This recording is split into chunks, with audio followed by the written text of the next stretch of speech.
Un Gérard Jugnot qui, tranquillou, fricote avec les succès, autodérision, comique populaire, capable des pires délires. Et c'est sans doute pour cette constance et cette honnêteté qu'il colle pile aux valeurs de l'époque.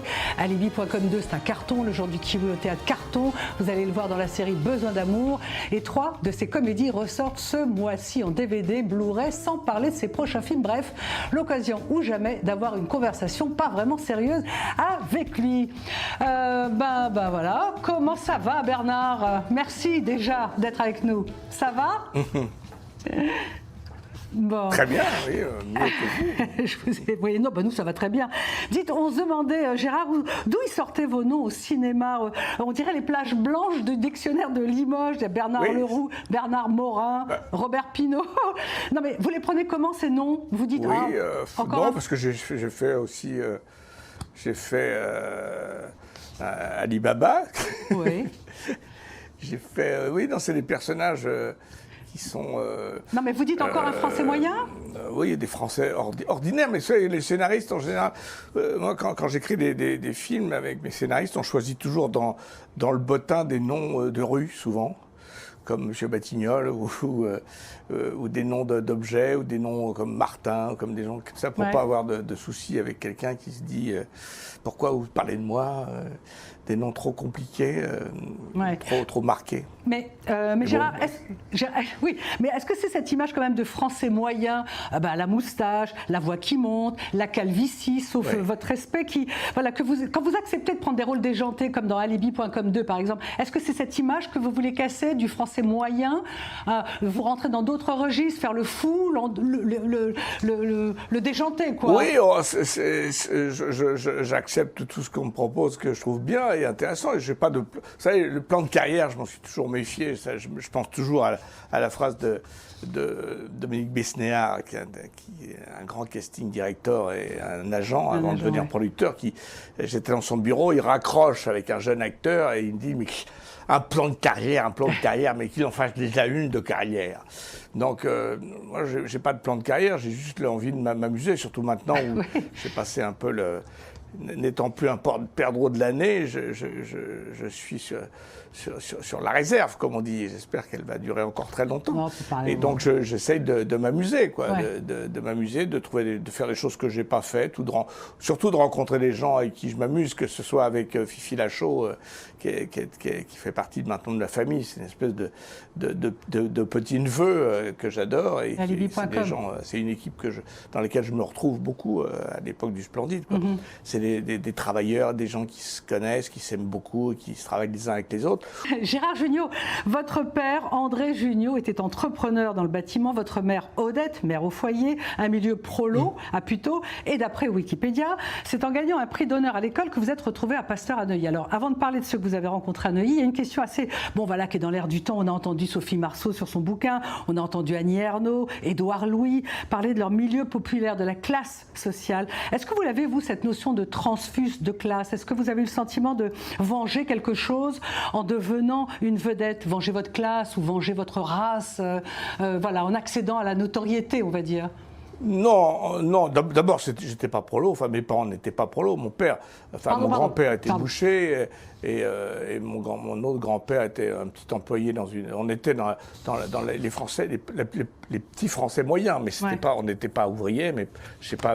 J'avais des amis des cousins qui étaient un ami de mon père qui était ouvrier, mais non, c'était plus la petite bourgeoisie. Mais c'est vrai qu'il y a eu une envie de sortir de ce milieu, mais c'était plus une envie que ça brille un peu, que ce soit moins triste, moins terne, moins neutre, moins ennuyeux plutôt. Et donc, c'est sûr que quand j'ai passé le pont de Puteaux pour aller à Neuilly, et que j'ai rencontré mes camarades, l'Ermite ou Clavier, mais Michel Blanc venait du même milieu que moi, à la Garenne Colombe, c'était aussi la petite bourgeoisie. Donc c'est vrai que quand on passe le pont, on essaye de changer de milieu et on se dit tiens, en étant artiste, on va échapper à tout ça, puis en fait on devient un grand bourgeois. c'est ça. Alors en tout cas, c'est donc à Neuilly que vous rencontrez les trois zozos, Christian Clavier, Thierry Lhermitte, Michel Blanc, que vous allez prendre des cours avec Silas Shelton. et que se forme plus ou moins la troupe du Splendide. Alors on vous en a parlé 1 milliard de fois, je sais, mais quand vous revenez sur cette période, vous vous dites « Oh, c'était génial, les années 70, on pouvait tout dire, c'était beaucoup mieux avant, on avait une liberté. » Non, pas du tout. Le truc de dire oui, on pouvait rire de tout à l'époque...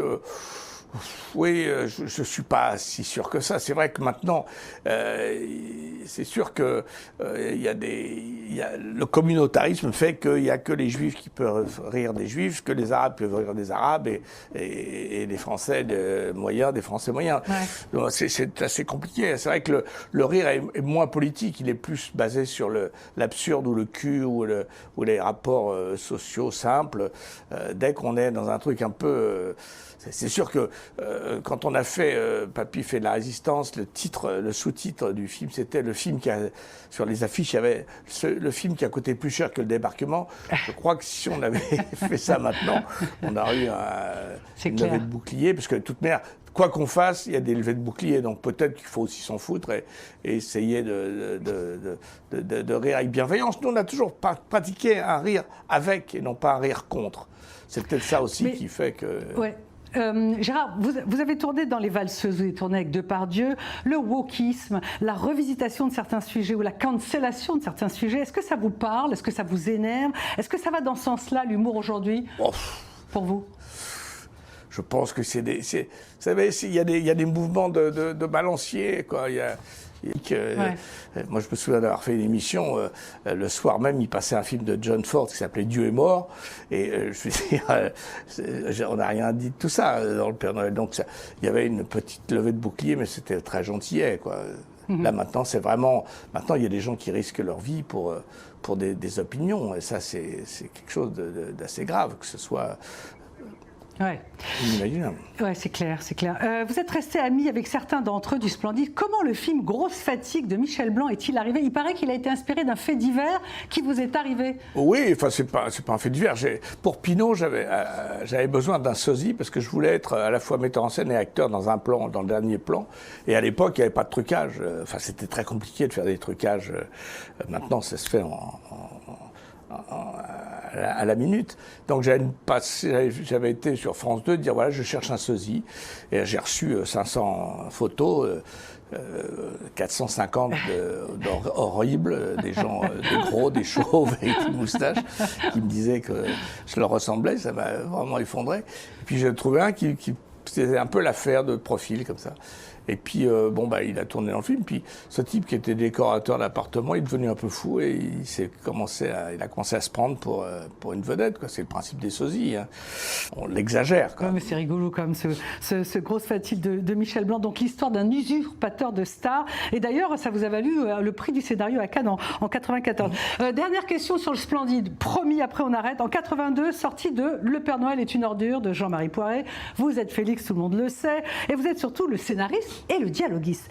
Alors on a demandé à Touy 24 de donner ses répliques cultes. Alors j'ai envie qu'on vous les cite et que vous nous disiez si c'est de votre cerveau ou pas. C'est très compliqué parce que très clairement, à part une réplique dont je me souviens avoir trouvé à peu près la phrase, les autres, elles sont mélangées, ça venait de Thierry, après c'était transformé par question, ou par moi, ou par Michel. C'est très compliqué. On s'en fout, on va le faire quand même. Vous allez nous dire si c'est vous ou si c'est pas vous. Pourquoi pas ramasseur de poubelle tant qu'on y est? Non. Ça dépend, ça dépasse. Ça, c'est moi. C'est fin. C'est le seul truc. C'est fin, c'est très fin, ça se mange sans faim. Oh, ça va être Thierry, ça. Elle n'a pas un physique facile. C'est pas moi, ça. Je ne vous jette pas la pierre, Pierre. Je sais pas qui a écrit ça. C'est tellement mélangé. Je n'aime pas dire du mal des gens, mais c'est vrai qu'elle est gentille. Ça, c'est une très belle réplique. C'est vrai. Je ne sais pas qui l'a écrite, c'est pas moi en tout cas. Enfin, j'ai peut-être participé, mais... Zézette épouse X, vous savez pas lire? Ça, c'est moi, ça. Et enfin, c'est cela, oui, c'est ça.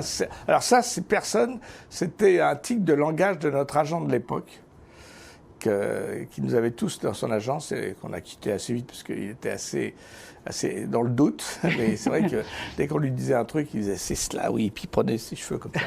Ça, c'est quelque chose qu'on a emprunté.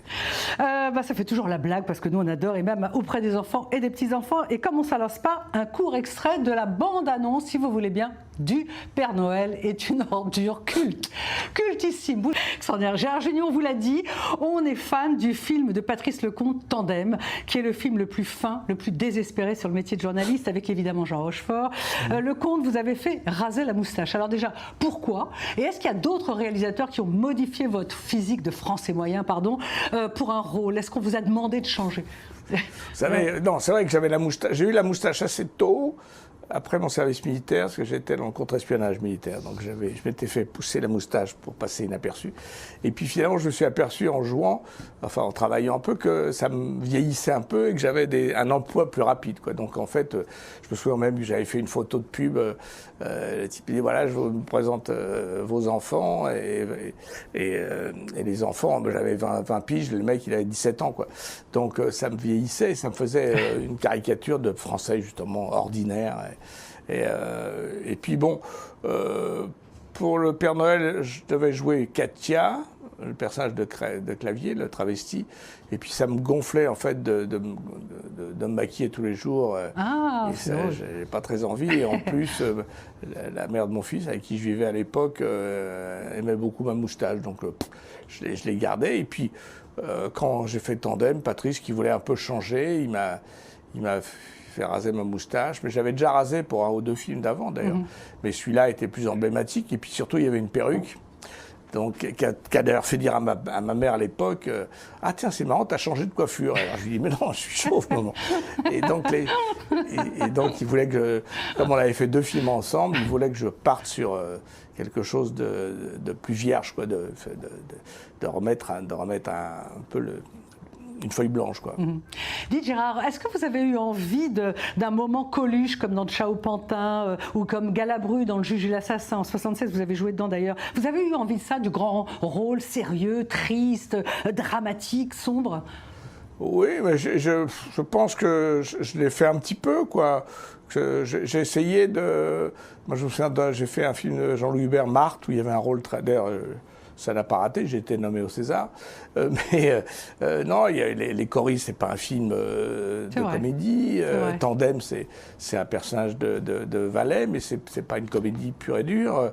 Non, moi j'aime bien mélanger. J'aime bien faire, en gros, comme je l'ai fait dans Batignolles, où il y a des choses assez graves. On prend des choses graves. Moi, vous savez, j'aime que le cinéma répare les gens et les héros dont je parle. On prend des gens un petit peu mal en point et puis qui vont pas bien ou qui sont pas bien dans leur tête ou qui sont même des salauds ou qui pourraient devenir ça, qui pourraient et puis le cinéma, la vie, les transforme et ça j'aime bien ça.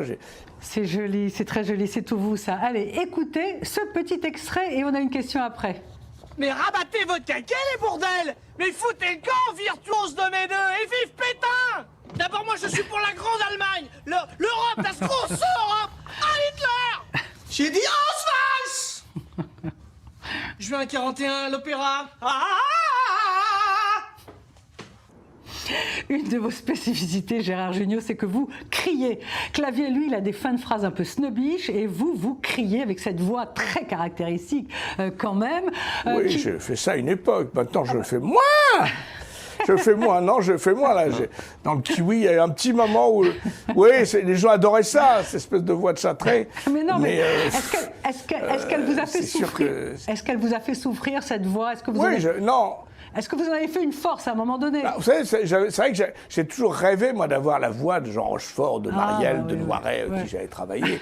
Et eux, d'ailleurs, Noiret me dit, écoute, moi, ta voix, elle est très bien. Moi, la mienne m'encombre parce qu'elle est trop grave, et je me cache derrière. On se cache toujours derrière. Et le principe, c'était d'ailleurs Cilla Chilton, qui était un professeur exceptionnel, qui me disait toujours qu'il fallait se servir de ses défauts pour en faire une particularité, quoi.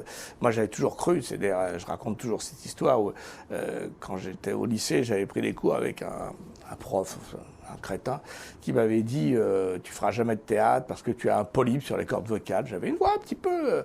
je me souviens d'avoir dit ça à Tsila Shelton avant de prendre ses cours. Je lui disais, Tsila, ouais, je peux pas faire de théâtre parce que je crois que j'ai un polype sur les cordes vocales. Elle me dit, pardon, j'ai pas entendu. Je lui dis, j'ai un polype sur les cordes vocales. Je me souviens, c'était devant la grille du lycée, parce qu'elle était venue faire une conférence. Elle me dit, excuse-moi, je suis un peu âgé, je ne comprends pas. Je lui dis, j'ai un polype sur les...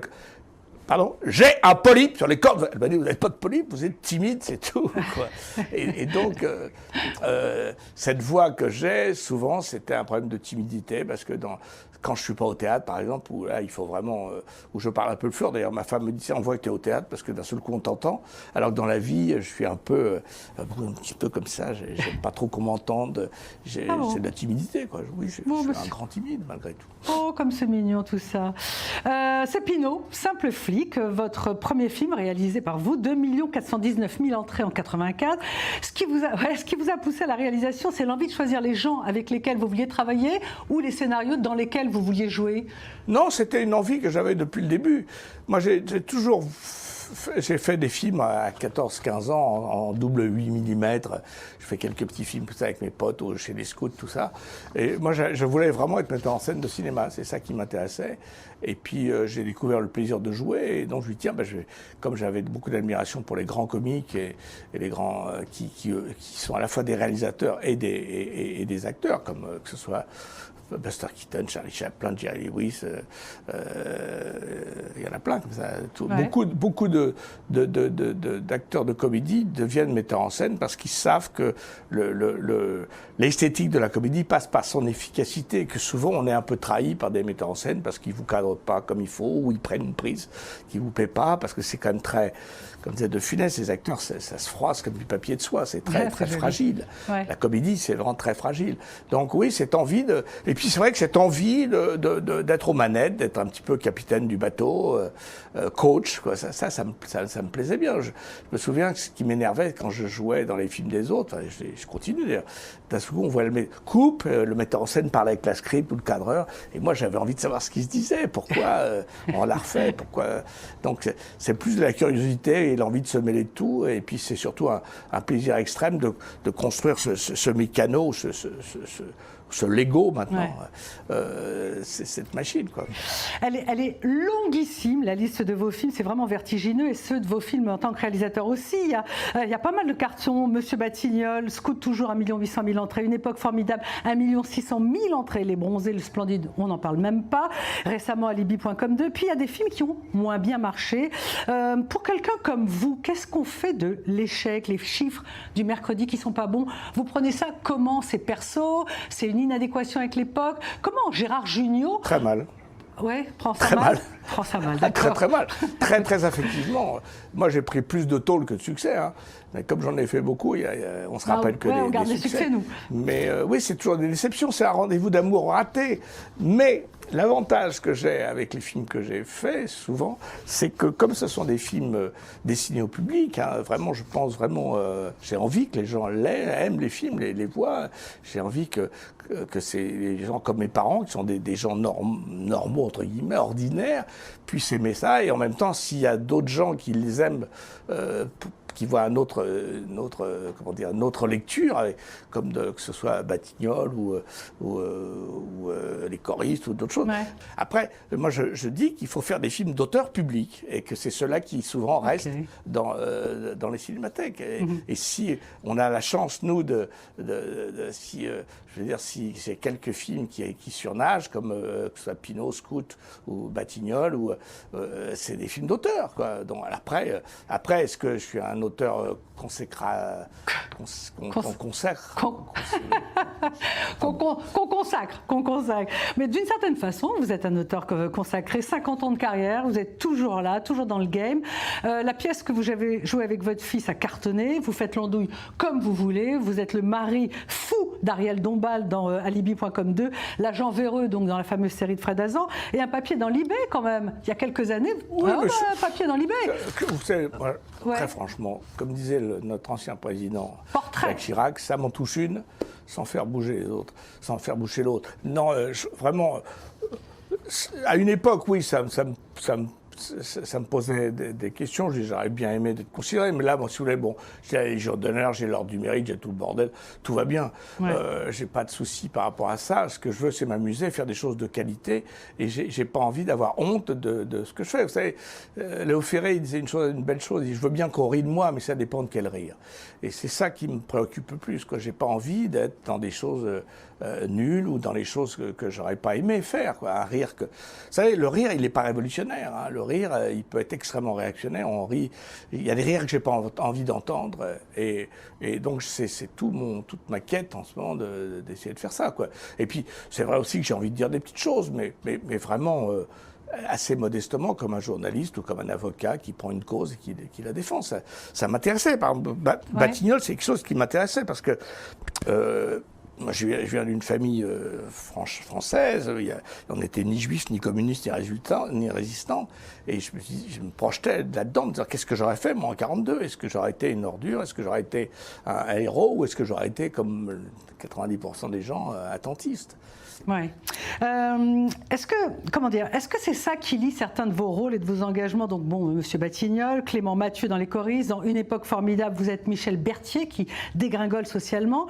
Ça fait 16 fois quand même que vous participez au concert des Enfoirés, 2 fois parrain du Téléthon, vous soutenez le Rire Médecin. Qu'est-ce qui relie tout ça, le vrai Junio? Oui, et puis c'est vrai que le Rire Médecin, c'est une association que je trouve absolument formidable, que je défends depuis très longtemps, parce qu'en plus il y a un effet de miroir avec mon métier. Je crois que j'aime profondément la comédie. Je ne suis pas en train de dire il faudrait qu'on remercie la comédie, on s'en fout de ça. Ouais. C'est vrai que le clown, c'est quoi? C'est un alcoolique avec un gros nez qui se dégrade. On ne peut pas remettre la Légion d'honneur à un clown, quoi. Ça se fait pas, c'est pas chic. Le drame, beaucoup plus chic. Moi, je trouve que c'est plus compliqué. Je trouve que la comédie, c'est plus intéressant parce que la comédie n'existe pas à l'état pur. Le drame existe. Vous le vivez en ce moment. Il est là, vous ouvrez votre fenêtre, il est là, le drame. La comédie, il faut transformer ça. C'est un métier d'orpailleur, pas d'orpailleur, de chimiste, d'alchimiste. On prend de la merde, on prend du drame et on essaie de s'en sortir, de dégager quelque chose, un point de vue qui va faire du bien aux gens, quoi. Gérard, on va bientôt finir. Vous avez transmis votre métier à votre fils Arthur. Vous venez tous les deux de rejouer Le Jour du Kiwi au Théâtre 7 à Paris. Ça a très très bien marché. Arthur Junio, il co-dirige le Théâtre des Béliers. Il a programmé une pièce qui s'appelle Je m'appelle Asher Lev de Chaim Potok. Et il est venu en Israël. Et vous n'êtes jamais venu, il me semble. Non, j'ai failli venir pour une pièce de Weber, Cher Trésor, et puis finalement, ça ne s'est pas fait. Pourtant, il y avait une très belle production. Oui, moi, je ne suis jamais venu en Israël. Ça me manque. Oui. Et j'aimerais bien, quand il y aura moins de roquettes, là. Oui, ça va. Oui, j'aimerais bien. Je ne sais pas si le Kiwi, on peut l'emmener. Peut-être qu'on pourrait l'emmener, je ne sais pas. C'est une pièce formidable, le Kiwi. Ça marche vraiment très bien. D'ailleurs, du coup, on va la reprendre un petit peu, là. On fait une tournée et on va la reprendre 2 mois là, en novembre-décembre. C'est une pièce de Laetitia Colombani et c'est très agréable de jouer avec mon fiston. C'est quelque chose, c'est assez rare ça de pouvoir partager sa passion avec son fils. C'est vrai, vous lui avez transmis le truc, c'est une chance quand même. Oui, malgré moi, mais il a fait son chemin. C'est vrai que là, il était temps qu'on le fasse, mais il fallait aussi qu'il soit légitime, qu'il n'y ait pas le côté fils de, qui est assez fatigant sans doute pour lui. Et justement, à propos de transmission, Gérard Junio, qui sont vos enfants de comédie? Par exemple, en novembre, on va vous voir dans le nouveau film de Baratier, ça s'appelle Comme par magie, avec Kev Adams, Baratier qui a fait Les Choristes d'ailleurs. Mais qui sont les jeunes comiques qui vous inspirent, qui peuvent se prévaloir de vous, et puis cet esprit splendide-là? Et puis vous, quels sont les jeunes que vous trouvez intéressants? Qui vous trouvez à suivre, drôles? Oui, moi, je dois dire que j'aime bien les jeunes et j'aime bien les jeunes qui aiment les vieux. Donc c'est pour ça que j'adore Philippe Lachaud et ses copains parce qu'ils m'incorporent à leur travail. Ça dit, à mon âge, il vaut mieux travailler avec les jeunes qu'avec les vieux, parce qu'il y en a de moins en moins. Mais je veux dire, c'est vrai qu'il y a des types assez épatants. J'ai tourné avec Ahmed Silla, qui est un très bon acteur. Là, il y avait Maxime Gasteuil avant nous, là, que je trouvais assez drôle. Il y a des tas de types vraiment épatants. Bon, Kev, c'est pas un rôle vraiment très comique, là, le film de Baratier, mais il est vraiment très très bon. c'est sûr que il y a des talents. Alors c'est vrai que souvent c'est des talents assez individualistes. C'est pour ça que j'aime beaucoup la bande de Fifi, parce que c'est vraiment une bande. Alors que les autres, c'est souvent, ils sont un peu solitaires, quoi que ce soit. Oui. C'est souvent des stand-uppers, c'est souvent des mecs seuls, et souvent ils savent pas toujours jouer la comédie, parce que jouer la comédie, il faut aussi partager et puis écouter l'autre et renvoyer la balle, quoi. Eh ben, merci beaucoup, Gérard. Merci d'avoir pris du temps. On vous attend en Israël. Vous venez bientôt, quand même, j'espère. Ben oui, j'aimerais bien. Je ne connais pas du tout. J'ai très envie. Eh ben, écoutez, on vous attend et on va se quitter sur un autre extrait d'une époque formidable qui ressort en DVD, c'est ça? 3 de vos films, je crois. Oui, il y a Pinot, Sans peur et sans reproche et une époque. Merci Gérard, merci 1000 fois d'avoir tenu votre parole, c'est adorable. Merci à vous. Merci, merci. Bon voilà, c'est la fin de Culture. Bye bye. Un petit coup de blues là. C'est pas le moment de se laisser aller.